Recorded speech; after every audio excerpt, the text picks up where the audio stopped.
పిత పుత్ర పవిత్రాత్మ నామమున ఆమెన్. క్రీస్తు ప్రభుని యందు ప్రియులగు దేవుని బిడ్డలారా, సహోదరి సహోదరులారా, క్రిస్మస్ పర్వదినానికి మరింత చేరువలోనికి వచ్చిన మనం ఈ పవిత్రమైన ఆగమన కాలంలో మన గమనం ఎటు, దేవుని వైపా ఈ లోకం వైపా అని మనల్ని మనం ప్రశ్నించుకుంటూ సమీక్షించుకుంటూ వస్తున్నాం కదా. బైబిల్ గ్రంథములో ఎలా పుణ్యాత్ములు సిద్ధపడ్డారో మనము కూడా తగు రీతిలో సిద్ధపడే ప్రయత్నం చేస్తున్నాము కదా. ఈరోజు మనం ఆ ముగ్గురి సిద్ధపాటు అన్న అంశాన్ని ధ్యానించుకోబోతూ ఉన్నాము. ఆ ముగ్గురి సిద్ధపాటు ఎవరా ముగ్గురు? బైబిల్ గ్రంథంలో చూద్దాం రండి. లూకా శుభవార్త 10వ అధ్యాయము 38వ వచనము నుంచి. వారు ప్రయాణము చేయుచుండగా యేసు ఒక గ్రామమునకు వచ్చెను. అచ్చట మార్తమ్మ అను ఒక స్త్రీ ఆయనను తన ఇంటికి ఆహ్వానించెను. ఆమెకు మరియమ్మ అను ఒక సోదరి కలదు.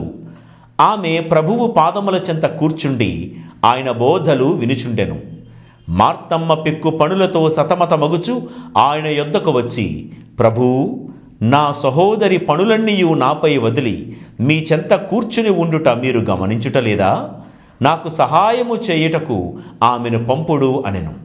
అందుకు యేసు, మార్తమ్మ మార్తమ్మ, నీవు ఎన్నో పనులను గూర్చి విచారించుచు ఆతురత పడుచున్నావు, కానీ అవసరమైనది ఒక్కటే. మరియమ్మ ఉత్తమమైన దానిని ఎన్నుకొనినది, అది ఆమె నుండి తీసివేయబడదు అని సమాధానమిచ్చెను. ఆ ముగ్గురెవరో అర్థమైంది కదండి. బెతానియా గ్రామములో నివాసముంటున్నటువంటి ఆ ఇద్దరు అక్కా చెల్లెళ్ళు మార్తమ్మ మరియమ్మ, వారికి ఉన్నటువంటి ఒక సహోదరుడు పేరు లాజరు. ఆ ముగ్గురి సిద్ధపాటు ఎలా ఉందో మనం ఈరోజు ధ్యానం చేసుకుందాం. బెతానియా అనే గ్రామానికి ప్రభు వచ్చారు. బెతానియా అనగా Dzire for goodness and house of happiness అని అర్థం. ఈ బెతానియా గ్రామము మంచిగా ఉండాలని, హ్యాపీగా అంటే సంతోషంగా జీవించాలని, సంతోషాన్ని మంచిని వెతుక్కుంటున్న ఒక ఇల్లు అని అర్థం అండి. చూసారా, బెతానియా అనగా మంచిని సంతోషాన్ని వెతుక్కుంటున్న ఒక చోటు అని అర్థం అండి. ఈ క్రిస్మస్ వేళలో మనం ఏం కోరుకుంటున్నామండి? ఈ క్రిస్మస్ వేళలో, ఈ పండగ వేళలో తప్పనిసరిగా ఆనందంగా ఉండాలనే కోరుకుంటున్నాం అనుకోండి. కానీ ఆ ఆనందాన్ని, ఆ మంచిని ఎవరిలో, దేనిలో మనం కోరుకుంటున్నాము అన్నదే ఇప్పుడు ప్రస్తుత ధ్యానాంశం. అయితే ఈ ఆనందాన్ని కోరుకునే సందర్భంలో వీరు ఎలా సిద్ధపడ్డారు? వాళ్ళ ఇంటికి డెకరేషన్ ఎలా చేశారు? వారు ఏ షాపింగ్ మాల్స్కి వెళ్ళి కొత్త బట్టలు కొనుక్కున్నారు? ఈ ఆనందాన్ని వెతికే క్రమంలో ఈ మార్తా, మరియా, లాజరులు ఎలా సిద్ధపడ్డారు మనం కూడా నేర్చుకుందాం. మున్ముందుగా యేసును ఇంటికి ఆహ్వానిస్తూ మంచిని, సంతోషాన్ని వాళ్ళు వెతుక్కోవడానికి సిద్ధపడ్డారండి. యేసయ్యను ఇంటికి ఆహ్వానించారు. అంటే యేసయ్యను వారి జీవితంలోకి ఆహ్వానించారు. దర్శన గ్రంథం 3వ అధ్యాయం 20వ వచనం ఒకసారి చదువుకుందామండి. వినుము, నేను ద్వారము వద్ద నిలిచి తలుపు తట్టుచున్నాను. ఎవరైనను నా స్వరమును విని తలుపు తెరిచిన లోనికి వత్తును, వానితో భుజింతును, అతడును నాతో భుజించును. ద్వారం వద్ద నిలిచి తలుపు తడుతూ ఉన్నాడు. తలుపు తెరవండి అని స్వరమెత్తి ఆయన పిలుస్తూ ఉన్నారు. ఎవరైతే ప్రభు స్వరాన్ని వినగలరో వారే తలుపు తెరవగలరు. స్వరాన్ని, వాక్యాన్ని వినలేని వారు దేవుడి కోసం తలుపులు తెరవలేరు. ఆ యేసయ్యను ఇంటిలోనికి, ఒంటిలోనికి, హృదయంలోనికి ఆహ్వానించలేరు. ఈ కుటుంబం, ఆ ముగ్గురు యేసును ఎంతగానో ప్రేమించి ఇంటిలోకి, హృదయంలోనికి ఆహ్వానించారండి. ఇది ప్రత్యేకమైన మొట్టమొదటి సిద్ధపాటు. యేసును ఇంటిలోనికి ఆహ్వానించే సిద్ధపాటు మనలో ఉండాలి. ఇంటిలోకే కాదు, హృదయంలోకి కూడా ఆహ్వానించే సిద్ధపాటు మనకు ఉండాలి. ఎప్పుడు హృదయంలోకి ఆహ్వానించగలం? ఎవరైనా నా స్వరమును విని ద్వారము తెరుస్తారో. స్వరం వినకుండా ద్వారము తెరవలేరు, స్వరం వినకుండా తెరిచినా లోనికి రాను అని ఈ మాటకు అర్థం. అంటే దేవుడి వాక్యం విన్నవాళ్ళు కేవలం వినుటతోనే సరిపుచ్చుకోకూడదు, విన్నదాన్ని పాటించిన వారి ఇంటికే ప్రభువు వస్తారు. ఇది ఈ మాటకు అర్థం. క్రిస్మస్ వేళలో క్రిస్మస్ తాత వస్తాడు, గిఫ్ట్స్ ఇస్తాడు అని ఎదురు చూసే చిన్నపిల్లలు ఉంటారు. చిన్నప్పుడు క్రిస్మస్ తాత అంటే బాబో నతాలే అంటారు ఇటాలియన్లో, అంటే శాంతా క్లాస్. వచ్చినా రాకపోయినా, గిఫ్ట్స్ ఇచ్చినా ఇవ్వకపోయినా పెద్ద కొంపలు మునిగిపోయేవేమీ లేదు. కానీ క్రిస్మస్ వేళలో క్రీస్తు నా హృదయంలోనికి రాకుంటే, క్రీస్తును నా హృదయంలోనికి ఆహ్వానించకుంటే ఇది పండగ అని అనిపించుకోదు. సత్రములో ఆయనకు చోటు లేదు, కానీ నీ ఇంటిలో చోటుందా? నాడు సత్రములో ఆయనకు చోటు లేదు, నేడైనను మన హృదయంలో ఆయనకు చోటుందా? సత్రము లాంటి ఈ లోకంలో ఆయనకి ఎలాగూ చోటు లేదు కదండి. చాలా చోట్ల యేసయ్యకు ఈరోజు చోటు లేదు. చాలా పార్లమెంట్స్లో, చాలా అసెంబ్లీల్లో, చాలా ప్రభుత్వాల్లో, చాలా ప్రభుత్వ రంగ కార్యాలయాల్లో యేసయ్యకు చోటు లేదు. అంటే న్యాయం లేదు, ధర్మం లేదు. చాలామంది వ్యక్తుల్లో ఆయనకు చోటు లేదు. అంతెందుకండి, బయట వాళ్ళ సంగతి పక్కన పెడదాం. చాలా మన శ్రీ సభలోనే, చాలా సంఘాల్లో, చాలా డయాసిసుల్లో ఆయనకు చోటు లేదు. చాలా ప్యారిషెస్లో ఆయనకు చోటు లేదు. చాలా క్రైస్తవ కుటుంబాల్లో ఆయనకు స్థలము లేదు. చాలామంది క్రైస్తవుల్లో దురదృష్టవశాత్తు ఆయనకు చోటు లేదు.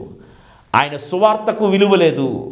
ఆయన మాటలు చాలా చోట్ల లేవండి. ఆయన వాక్యం లేదు. మరి ఎవరి మాటలు ఉన్నాయి? ఈ రోజుల్లో సువార్తలు లేవు, స్వంత వార్తలే ఉన్నాయి. ప్రియులకు దేవుని బిడ్డలారా, ఆయనకు చోటు లేదు, ఆయనకు చోటు లేదు. యేసయ్యకు నాడు సత్రములో చోటివ్వకపోయినా మన ఇల్లు, మన హృదయము ఒక పశువుల పాకలా మారి ఆయనకు చోటివ్వగలగాలి. క్రిస్మస్ అంటే ఏదో కాదండి, వాక్యము రూపము ధరించింది. ఎక్కడైతే వాక్యము వినబడుతుందో, ఎక్కడైతే వాక్యానికి విలువ ఇస్తారో అక్కడ క్రీస్తుకు చోటున్నట్లే. ఈ రోజులో పాలిటిక్స్కి చోటుంది, కులానికి చోటుంది, వర్గానికి చోటుంది, అధికారాలకు చోటుంది, షోకులు షికారులకు అందచందాలకు చోట్లున్నాయి, సరదాలకు చోట్లున్నాయి, కానీ యేసయ్యకు చోటు లేదు. కాబట్టి ఈ బెతానియాలో వారు, బెతానియా అంటే house of happiness, desire for goodness, మంచిని ఆనందాన్ని వెతుక్కుంటూ సిద్ధపడే క్రమంలో యేసయ్యను వారి ఇంటిలోనికి ఆహ్వానించుకున్నారండి. అంటే యేసయ్య మాతో ఉంటే, మా హృదయంలో ఉంటే ఆటోమేటిక్గా ఆ మంచి అన్నదేదో, ఆ సంతోషం అన్నదేదో మమ్మల్ని వెతుక్కుంటూ మా ఇంటికి వస్తుందని ఈ ముగ్గురు యొక్క సందేశం అండి. ఇక రెండవది, అయితే యేసయ్యనైతే సత్రములో చోటు లేకపోయినా వారి ఇంటిలోకి ఆహ్వానించారు. ఆహ్వానించిన అనేకమైనటువంటి పనుల ఒత్తిడండి.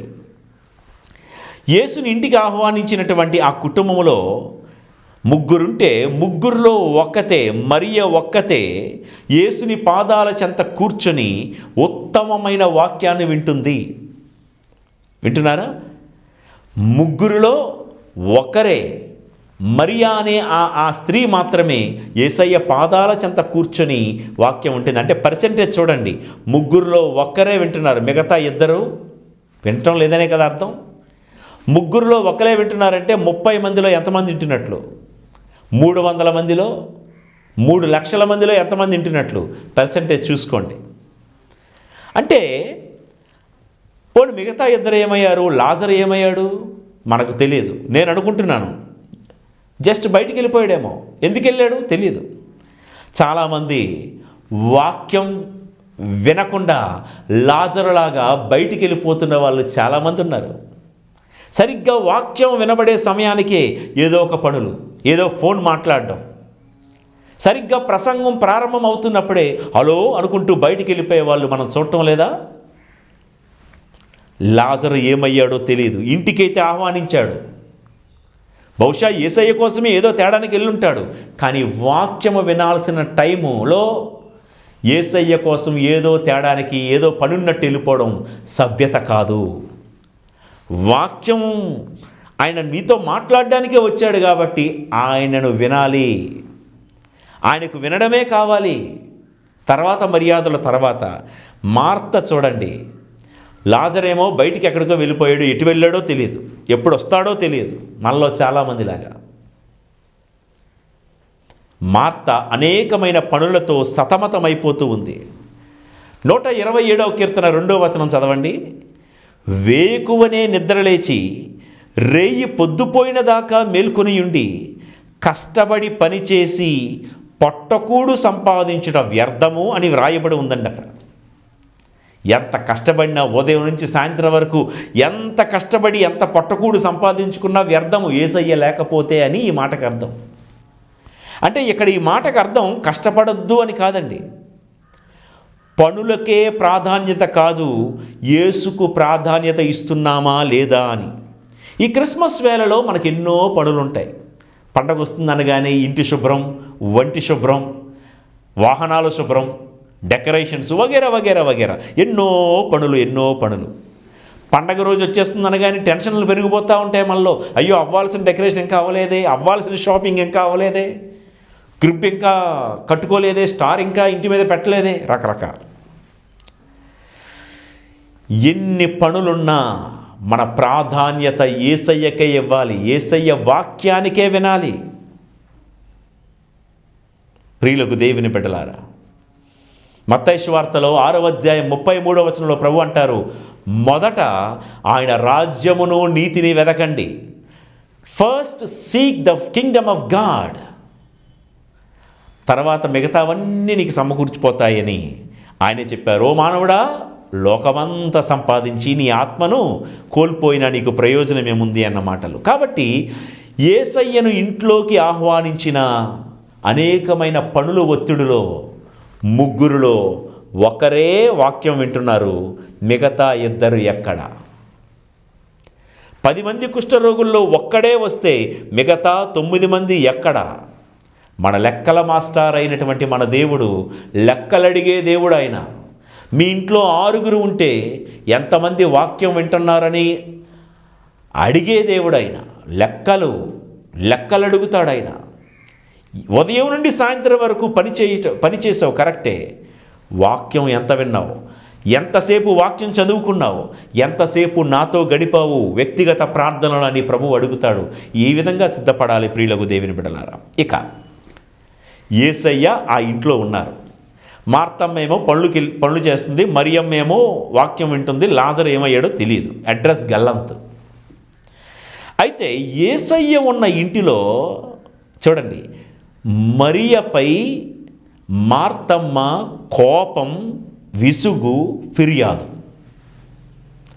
అరే, క్రిస్మస్ వేళలో సిద్ధపడుతున్నారు, ఈ లోకమంతా యేసయ్యను ఆహ్వానించకపోయినా చక్కగా యేసుని ఇంట్లోకి ఆహ్వానించారు, అంతవరకు బాగానే ఉంది. యేసయ్యను ఇంట్లో పెట్టుకొని ఒకటి అనేకమైన పనులతో సతమతమైపోవడం, రెండోది యేసయ్య ఉన్న ఇంట్లో మార్తమ్మ ఏం చేస్తుందంటే మరియ పట్ల కోపం, మరియ పట్ల ఫిర్యాదు చేస్తుంది, విసిగిపోతుంది. బెతానియా అనగా ఏం చెప్పుకున్నామండి? House of happiness, desire for goodness. అలాంటి ఇంట్లో అంటే మా ఇల్లు మంచిని వెతుక్కునే క్రమంలో, ఆనందాన్ని వెతుక్కునే క్రమంలో యేసయ్యను ఆహ్వానించాము అని చెప్పుకుంటూ ఆ ఇంట్లో పనుల ఒత్తిడి ఎక్కువైపోయండి. అంటే స్ట్రెస్ ఎక్కువైపోయి ఒకరి మీద ఒకరికి కోపం, విసుగు, ఫిర్యాదులు, కంప్లైంట్లు చేసుకోవడం. మీకు అర్థమవుతుందా? మార్త మరియ మీద కంప్లైంట్లు చేసినట్లుగానే మన ఇంట్లో కూడా ఒక్కోసారి పనులు ఎక్కువైపోయి, అప్పుడే ఆఫీస్ నుంచి, డ్యూటీ నుంచి, స్కూల్ నుంచి వచ్చిన తర్వాత స్ట్రెస్ ఎక్కువైపోయిందో, పని ఒత్తిడి ఎక్కువైపోయిందో. యేసయ్య ఉన్న మన ఇంట్లో ఎందుకండి ఒకరి మీద ఒకరికి కోపావేశాలు ఉన్నాయా మీ ఇంట్లో? యేసయ్య ఉన్న మన ఇంట్లో ఎందుకండి చిరాకు, విసుగు?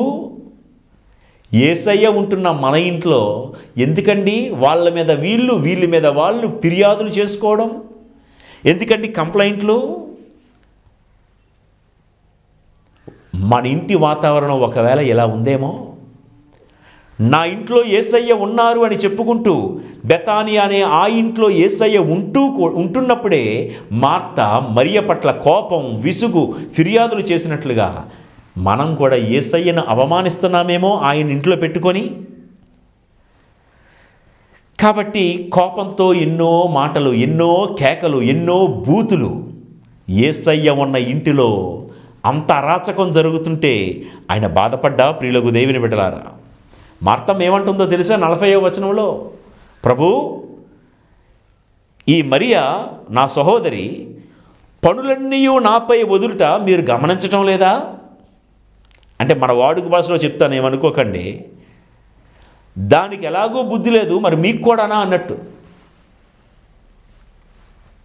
నా సోదరి పనులన్నీ నా మీద వదులుట మీరు గమనించటం లేదా? అది ఎలాగూ గమనించటం లేదు, మీరైనా గమనించటం లేదా?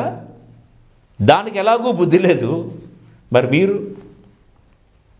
అంటే కొందరు యేసయ్యను తమ జీవితంలోనికి, తమ ఇంట్లోకి ఆహ్వానించి ఆయన బోధలు వినకుండా ఆయనకే బోధలు చేసే టైపు మార్తమ్మ టైపు. ఇక్కడ మార్తమ్మ ఏం చేస్తుందో తెలుసా? మీరైనా ఆవిడికి చెప్పండి, మీరు గమనించటం లేదా? అరే, ఆయన ప్రసంగం వినడానికి నువ్వు ఆయన పిలుచుకున్నావా, లేకపోతే ఆయనకి ప్రసంగం చెప్పడానికి బయలుదేరావా? ఈ రోజుల్లో కుటుంబాల్లో, సంఘాల్లో మార్తమ్మలు చాలామంది బయలుదేరారు. ప్రసంగాలు వినడానికి ఓపిక తక్కువ, ప్రసంగాలు చెప్పడానికి ఉత్సాహం ఎక్కువ. మరి మీరండి అని అనుకుంటున్నారా? దేవుడు నన్ను అభిషేకించేదే దానికండి. అంటే అలాగని చెప్పి ప్రసంగాలు చెప్పొద్దని నేను అనటం లేదండి మిమ్మల్ని. అంటే వాక్యం వినకుండా, వాక్యం స్వరం వింటేనే కదా నువ్వు ద్వారాలు తెరవగలవు, ఆయన ఇంట్లోకి ఆహ్వానించుకోగలవు. ఇక్కడ ఏంటంటే మార్తమ్మ మరియలాగా యేసయ్య పాదాల చెంత ఆయన బోధలు వినకుండా ఆయనకే బోధ చేస్తుంది. ప్రభుని సలహాలు వినకుండా దేవునికే సలహాలు చెప్పే విధంగా. అక్కడ గురువు, ఆ అభిషిక్తుడు, ఆ సేవకుడు ఆయన బోధలు వినాలి. ఆ సంఘ పెద్దలైనా, సంఘంలో ఉన్నటువంటి భక్త సంఘాలైనా, ఎవరైనా కానీ ఏం చేద్దాం అని అడిగితే చాలు, ఏ రోజు గుడి ముఖం చూడలేని వాళ్ళందరూ కూడా సలహాలు చెప్పడానికి బయలుదేరిపోతారు.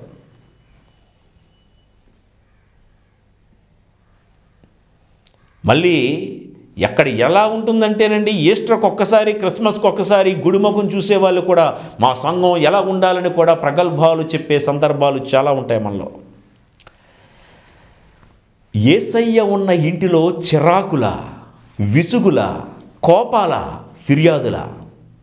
ఈరోజు గుడికి రెడీ అయిపోతున్నాం క్రిస్మస్కి వెళ్ళడానికి. యేసయ్య ఉన్న మన సంఘంలో ఒకరి మీద ఒకరు ఫిర్యాదులు చేసుకుని బతుకుతున్నారా?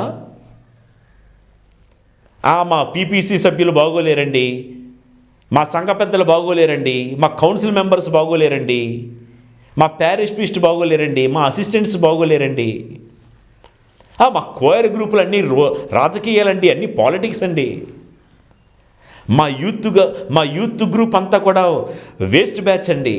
ఫిర్యాదులా? యేసయ్య ఉన్న ఇంటిలో, యేసయ్య ఉన్న సంఘంలో ఇలాంటి ఫిర్యాదులు చేయవచ్చా? ఒకరి మీద ఒకరు విసుగు కానీ, కోపం కానీ ప్రదర్శించవచ్చా? ఇలా విసుగు, కోపం ప్రదర్శిస్తూ ఒకరి మీద ఒకరు ఫిర్యాదులు చేసుకునే పండగ క్రిస్మస్ పండగ అనిపిస్తుందా? మంచి మనసుతో ఆలోచించండి. ఇక తర్వాత చూడండి, అయితే మార్తమ్మ అయితే మాత్రం బీపీ వచ్చినట్లుగా, పూనకం వచ్చినట్లుగా ఊగిపోతుంది. కోపంతోనూ ఒత్తిడితోనూ మాట్లాడిన మార్త పట్ల మరియ, ఆవిడ రియాక్షన్ ఎలా ఉంది? మార్తమ్మ చెప్తుంది, ఏమండి దానికి ఎలాగో బుద్ధి లేదు అని అంటుంటే వెంటనే మనమైతేనా త్రాచుపాములా లేస్తాం, నాకు బుద్ధి లేదంటావా?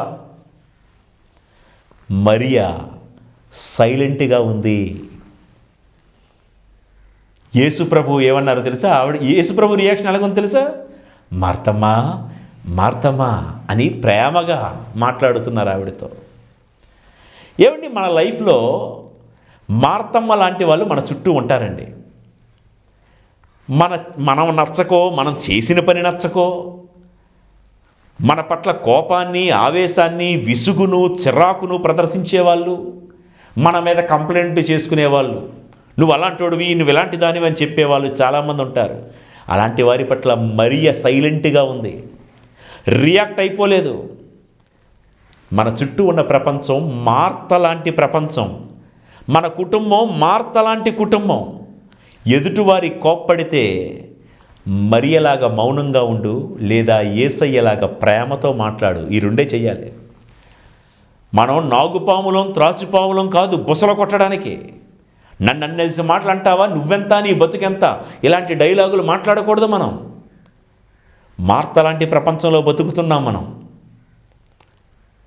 కోప్పడేవాళ్ళు, విసుగు పుట్టించేవాళ్ళు, ఆవేశపడేవాళ్ళు, ఫిర్యాదులు చేసేవాళ్ళు ఉన్న మరియలాగా సైలెంట్గా ఉండాలి. ఇదే క్రిస్మస్.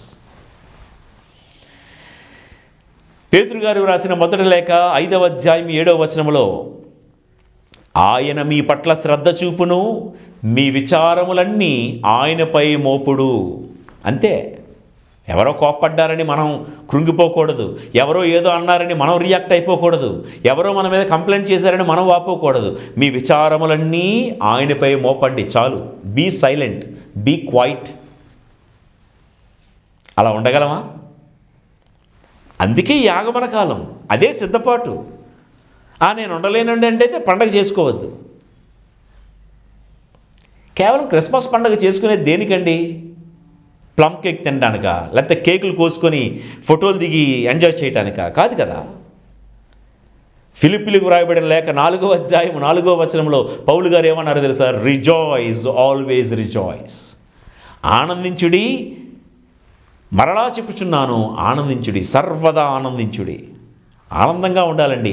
రియాక్ట్ అయ్యే మార్త ప్రపంచంలో మనం ఉంటున్నాము. కాబట్టి మన ఇంట్లో కానీ మన సంఘంలో కానీ మార్తలాగా చిరాకు విసుగు చెందేవాళ్ళు, మన పట్ల ఫిర్యాదులు చేసేవాళ్ళు, ముఖ్యంగా ఆఫీసుల్లో, కాలేజీల్లో, స్కూల్స్లో, మన ఇన్స్టిట్యూషన్స్లో, మన ప్యారిష్ల్లో మన మీద ఫిర్యాదులు చేసేవాళ్ళు, ఒత్తిడికి లోనై, పాపం వాళ్ళు ఏదో స్ట్రెస్లో ఉంటారు, వాళ్ళు ఒత్తిడిలో ఉంటారు, ఒత్తిడికి లోనై మన మీద కోప్పడేవారు ఉంటారు. What should be our reaction on the eve of Christmas? Learn to be quiet with them, be cool, calm, be slow with them and be kind with them. వారి పట్ల మౌనంగా ఉందాం, సహనంతో ఉందాం, ఓపికతో ఉందాం. కోపంతో ఊగిపోయే వాళ్ళు సిక్నెస్లో ఉన్నారు, నువ్వు కాదు. వాళ్ళు ప్రాబ్లమ్స్లో ఉన్నారు. ఎందుకంటే ఒత్తిడి, స్ట్రెస్ అనేటువంటిది ఒక మానసికమైనటువంటి రుగ్మతతో రోగంతో ఉన్నవారి పట్ల కనికరమే చూపించాలి కానీ రియాక్షన్ చూపించకూడదు. నెహెమ్యా అనే ప్రవక్తను అందరూ గేలి చేసి వెటకారం చేశారండి. అప్పుడు నెహెమ్యా ఏమన్నాడు తెలుసా? దేవా, నా పనులన్నీ నీకే అర్పిస్తున్నాను అన్నాడండి. ఈ గొప్ప ప్రార్థన అండి. నెహెమ్యా గోడ కడుతూ ఉంటుంటే సహకరించకుండా వెటకారం ఆడుతూ ఏమన్నారు తెలిసిన? నువ్వు కట్టే గోడ నక్కలు తమ తోకలతో ఇలా అంటే చాలు గోడ పడిపోద్దని వెటకారం ఆడితే నెహెమ్యా ఏమీ చెయ్యలేక చేతులు పైకెత్తి దేవుడితో ఈ ప్రార్థన చేశాడు. దేవా, నా పనులన్నీ నీకే అర్పిస్తున్నాను. ఒక్కసారి నా పని నీకు అర్పించిన తర్వాత ఆ నక్కలు తోకలతో కొట్టినా పడిపోతుందో, లేకపోతే బాంబులు పిలిచినా పడిపోకుండా ఉంటుందో అది నువ్వే చూసుకో ప్రభువా, నా పని అంతా నీకే అర్పిస్తున్నానని. ఆ రోజు నెహెమ్యా కట్టిన గోడ నేటికి కూడా పదిలంగా స్ట్రాంగ్గా ఉందంట. ఎప్పుడైతే మన వ్యాజ్యమును దేవుడికి అర్పిస్తామో, ఎప్పుడైతే ఇతరుల యొక్క కోపావేశాలు మన మీద అరుస్తున్నటువంటి ఆ అరుపులని, దేవా ఈ కేకలన్నీ నీకు అర్పిస్తున్నానయ్యా, నెహెమ్యాలాగా అందాం. దేవా, ఇతరులు నా మీద చూపిస్తున్నటువంటి చిరాకు విసుగు, వారు నా మీద చూపిస్తున్న కోపము అసూయ నీకు అర్పిస్తున్నాను ప్రభువా. ముగిద్దాం. మరియ ఉత్తమమైన దానిని ఎన్నుకున్నది. క్రిస్మస్ వేళలో మనం సిద్ధపాటు ఎలా ఉండాలంటే ఉత్తమమైనది ఎన్నుకోవాలి. మనం కూడా ఉత్తమమైనది ఎన్నుకుంటాం. షాపింగ్ మాల్కి వెళ్ళేటప్పుడు ఏది బెస్ట్ డ్రెస్సో, ఏది ఖరీదైన చీరో అది ఎన్నుకుంటాం. బెస్ట్ డ్రెస్సులు, best cakes, best snacks, best decoration, ఇవి కాదండి ఉత్తమమైనవి. మరియ ఎన్నుకున్న ఉత్తమమైనది ఏంటంటే ఆయన వాక్యం వినడం. మరియా అన్న మాటకు రెండు అర్థాలు ఉన్నాయండి. ఒకటి బెటర్ అంటే చేదు అని అర్థం. రెండవది బెల్లవర్డ్ అంటే ప్రియమైనది అని అర్థం. ఒకప్పుడు ఈ మరియ జీవితం అంతా చేదేనండి. చేదైన అనుభవాలు ఉన్నాయి, చేదు స్నేహాలు ఉన్నాయి, చేదు అలవాట్లు ఉన్నాయి ఈవిళ్ళలో. అయితే ఈ చేదును, మరియా అంటే చేదు ఒక అర్థం, రెండో అర్థం బెల్లవర్డ్ అంటే ప్రియమైన, తనలో ఉన్న ఈ చేదు అనుభవాన్ని ప్రియమైనదిగా ఎలా మార్చుకుంది, ఇదే సిద్ధపాటు. మన జీవితంలో కూడా మనం ఎవరికైనా చేదుగా ఉన్నామా? ఎవరి లైఫ్లోనైనా మనమే చేదుగా ఉన్నామేమో. మనకు కూడా గత అనుభవాలు, చేదు అనుభవాలు మనల్ని వెన్నాడుతూ ఉన్నాయేమో. మనలో ఉన్న చేదును ప్రియమైన దానిగా, మధురమైన దానిగా మార్చుకోవడానికి మరి ఏం చేసిందో తెలుసా? యేసయ్యను ఆహ్వానించింది, యేసయ్య పాదాల చెంత కూర్చుంది, యేసయ్య వాక్యాలు వినుకుంటూ తనలో ఉన్న చేదును ప్రియమైనదిగా, మధురమైనదిగా మార్చుకుందండి. ఇదేనండి క్రిస్మస్. చేదును మధురంగా మార్చుకోవడమే క్రిస్మస్. బెట్టర్ని బెల్లవడిగా మార్చుకోవడమే. పలానా వాడు నా లైఫ్లో బెటర్, వాడిని నేను బెల్లవడిగా మార్చుకోవాలి, అది హీరోయిజం. పలానా వాళ్ళు నా జీవితంలో మింగుడు పడని వాళ్ళు, వారే నా జీవితంలో చేదు, ఆ చేదును మధురంగా మార్చుకోవడమే క్రిస్మస్ కాదంటారా? మరియ చేసినటువంటి ఇంకో పని ఏంటంటే మార్త ప్రపంచం నుంచి బయటపడింది. ఇది చాలా ముఖ్యమైనదండి. మరియ దేవుడి మాటలు వింటుంటే ఇంకో చెవులో నుంచి మార్త వేసే కేకలన్నీ పడుతున్నాయి. ఒక చెవులోకి దేవుడి మాటలు వెళ్తున్నాయి, ఇంకో చెవులోకి మార్తమ్మ అంటున్న మాటలు, సూటిపోటి మాటలన్నీ పడుతుంటే మరియ ఏం చేసిందో తెలుసా? యేసయ్య పాదాల దగ్గర కూర్చొని మార్త యొక్క కేకల ప్రపంచం నుంచి బయటపడిందండి. తన ప్రపంచాన్ని తానే సృష్టించుకుంది. ఎలా? యేసయ్య పాదాల చెంత కూర్చుంటూ, యేసయ్య మాటలు వింటూ తనకంటూ ఒక ప్రపంచాన్ని సృష్టించుకుంది. ఇది కావాలి, ఇది రావాలి. మార్త సృష్టించిన ప్రపంచంలో కొట్టుకుపోలేదండి. మార్తకేముంది? అనరాని మాటలు, సూటిపోటి మాటలు, ఏవేవో ఫిర్యాదులు చేసి మరియను డైవర్ట్ చేయాలనుకుంది. ఈ క్రిస్మస్ వేళలో మరియలాగా మనం చేయాల్సింది ఏంటో తెలుసా? మార్త లాంటి ప్రపంచం నుంచి బయటపడదాం. ముందు మనల్ని కవ్వించేవాళ్ళు, నొప్పించేవాళ్ళు, మనల్ని గిల్లేవాళ్ళు, రెచ్చగొట్టేవాళ్ళు, రక్కేవాళ్ళు, నిందించేవాళ్ళు, విమర్శించేవాళ్ళు, మన గురించి చెడుగా ప్రచారం చేసేవాళ్ళు, మార్తల ప్రపంచం మధ్య బ్రతుకుతున్న మనం చేయాల్సినవి రెండు. ఒకటి, ఆ ప్రపంచం నుంచి బయటపడాలి. మనకంటూ ఒక ప్రపంచాన్ని యేసయ్య పాదాల చెంత ఆయన వాక్యం వినుకుంటూ ఒక ప్రపంచాన్ని సృష్టించుకోవాలి. క్రిస్మస్ వేళలో ఈ లోక ప్రపంచ పండగ వాతావరణంలో మనం మునిగిపోకుండా, మార్త లాంటి ప్రపంచం ఏ పండగలు చేసుకుంటూ ఉంటుంది. ఎలా తెలిసిన? మార్త ఎలాగైతే ఇంట్లో ఫిర్యాదులు చేసుకుని రొసరొసలాడుకుంటూ, కయ్యాలాడుకుంటూ, దుర్భాషలాడుకుంటూ, అలానే చాలా చాలా చోట్ల క్రిస్మస్లు ఎలా జరుగుతాయంటే మిడ్ నైట్ మాస్ అయిపోగానే ఆ జంక్షన్స్లో ఏదో కేకలు, ఏవో తగువులు. ఆ క్రిస్మస్ పండగ అయిపోగానే ఏదో ఒక సందర్భాన్ని, ఏదో ఒక సాకు చూసుకొని తగాదాలు, కయ్యాలు. ఇలాంటి మార్త ప్రపంచంలో, ఇలాంటి పండగ వాతావరణంలో మనం మునిగిపోకుండా యేసుతో నూతన ప్రపంచాన్ని, నూతన వాతావరణాన్ని మనం సృష్టించుకోవాలి. అండ్ ఫైనల్గా వీళ్ళిద్దరి గురించే మాట్లాడుకుంటున్నాం. ఆ ముగ్గురి సిద్ధపాటు అన్నారు కదా, మరి ఆ మూడోవాడు లాజరు ఏమయ్యాడు? లాజరు ఏమయ్యాడో మనకు తెలీదు. మొత్తానికి వచ్చి ఎందుకురా ప్రసంగం చెప్తుంటే ఎక్కడికి వెళ్ళిపోయావని 4-5 చీవాట్లు పెట్టుంటారు. బహుశా వాక్యం వినలేదు, అందుకేనేమో వీళ్ళు ఉన్న ముగ్గురులో ఫస్ట్ జబ్బు పడి చచ్చిపోయిన వాడు లాజరేనేమో, ఎందుకంటే వాక్యం లేదు. నేను అలాగ అనుకుంటున్నానండి. కనీసం ఆ మార్తమ్మైనా ఏదో వంటగదిలో ఉంటూ రొసరొసలాడుతున్నా మధ్య మధ్యలో వాక్యం వినుందేమో, అందుకే అలాగుంది. వాక్యం వినకుండా ఎక్కడికి వెళ్ళిపోయాడో మరి లాజరు, బయటికి వెళ్ళిపోయాడేమో. అందుకే వీళ్ళు ముగ్గురులో ఫస్ట్ జబ్బు పడింది ఎవరంటే లాజరే. లాజరు చనిపోయాడు. చనిపోయిన లాజర్ని ప్రభు మరలా సజీవంగా లేవనెత్తారు. ఆ సంగతి అంతా మీకు తెలుసు. అయితే ఈ లాజరు చూడండి, ఇప్పుడు మరణించిన వాడు లేచిన సజీవంగా వచ్చిన తర్వాత ఎక్కడ కూర్చున్నాడో చూడండి. యోహాను సువార్త 12వ అధ్యాయం 2వ వచనం. యోహాను శుభవార్త 12వ అధ్యాయం 2వ వచనం. పాస్కా పండగకు 6 దినముల ముందుగా యేసు బెతానియాకు వచ్చెను. అది మృతుల్లో నుండి లేపబడిన లాజరు యొక్క స్వగ్రామము. అక్కడ యేసుకు విందు చేయబడెను. మార్తమ్మ పరిచర్యలు చేసెను. లాజరు పంక్తిలో కూర్చుండెను. విన్నారా? లాజరు ఎక్కడ కూర్చున్నాడు? ఇప్పుడు బుద్ధి వచ్చింది. ఎప్పుడు? చావు తప్పి బతికినప్పుడు. అంటే మరణపు శయ్య మీద నుండి త్రుటిలో ప్రమాదం తప్పించుకుని ఉన్నప్పుడు ఇప్పుడు ఎక్కడ కూర్చుంటున్నాడు? అయ్యా, బుద్ధి వచ్చింది. ఇంతకుముందు నువ్వు మా ఇంటికి వచ్చినప్పుడు నేను నీ పాదాల చెంత కూర్చోలేకపోయాను, బయటికి వెళ్ళాను షికారుకి. ఇప్పుడు మరణించిన నన్ను 4 దినములైన తర్వాత కూడా సజీవంగా లేపవయ్యా. నీ పరిశుద్ధ విందులో నేను సైతం కూర్చుంటానని మర్యాదగా భోజనపు బల్ల దగ్గర కూర్చున్నాడు.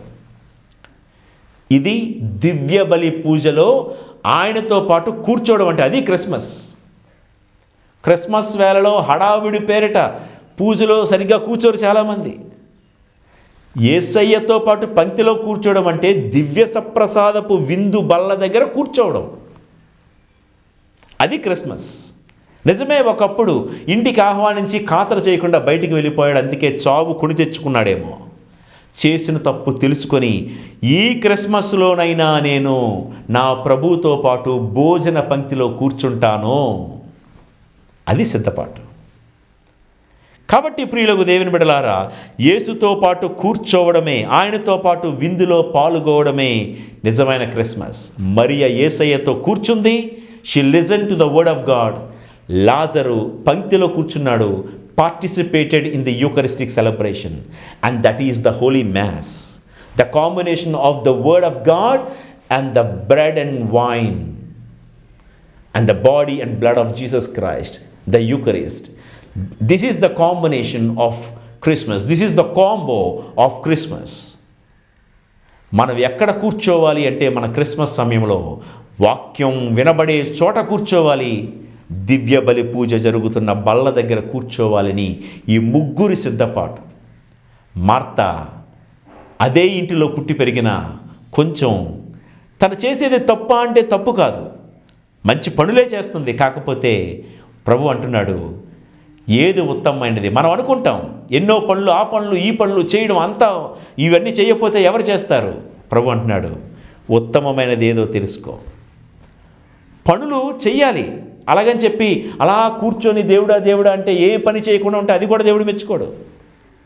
కానీ ఇక్కడ పాయింట్ ఏంటంటే, దేవుణ్ణి ఆరాధించాల్సిన టైంలో, దేవుడి వాక్యం వినాల్సిన టైంలో ఆ వాక్యానికి ప్రాధాన్యత ఇవ్వాలి తప్ప పనులు సాకుతో, పనులు వంకతో ప్రార్థన ఎగ్గొట్టకూడదు. అదే విధముగా ప్రార్థన అనుకొని ఇంట్లో చేయాల్సిన పనులు కూడా చేయకుండా ఉండకూడదండి. లతీన్లో అంటారు ఓరా ఎత్ లబోరా, లబోరా ఎత్ ఓరా. అంటే ప్రార్థిస్తూ పని చేయు, పని చేస్తూ ప్రార్థించు. ఈ రీతిగా ఈ రెండు కాంబినేషన్ కలగలిపి ఉండాలి. అందులో ఉత్తమమైనది ఏదంటే ఆయన పాదాల చెంత కూర్చుని వాక్యం వినడం అనేది ఉత్తమమైనది. ఈ రీతిగా సిద్ధపడదాం ప్రియులకు దేవుని బిడ్డలారా. బెతానియాలో ఆ ముగ్గురి సిద్ధపాటు గురించి తెలుసుకున్నాం. మన ఇంటి సిద్ధపాటు ఎలాగుందో ఆత్మ పరిశీలన చేసుకొని తదను రీతిలో మన ఇంటికి వచ్చినటువంటి ఆ ప్రభువుని మర్యాదపూర్వకంగా ఆహ్వానించుకుంటూ ఆయనతో గడుపుతూ ఆనందంగా క్రిస్మస్ పండగ జరుపుకుందాం. దేవాది దేవుడు మనందరిని దీవించి కాపాడునుగాక. ఆమెన్.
ప్రభువు మీతో ఉందురుగాక.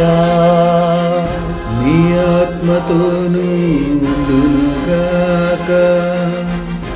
సర్వశక్తిగల సర్వేశ్వరుడు పితా పుత్ర పవిత్రాత్మ మిమ్ములను మీ కుటుంబములను ఆయురారోగ్యములతోనూ శాంతి సమాధానములతోనూ ఆశీర్వదించి కాపాడుదురుగాక.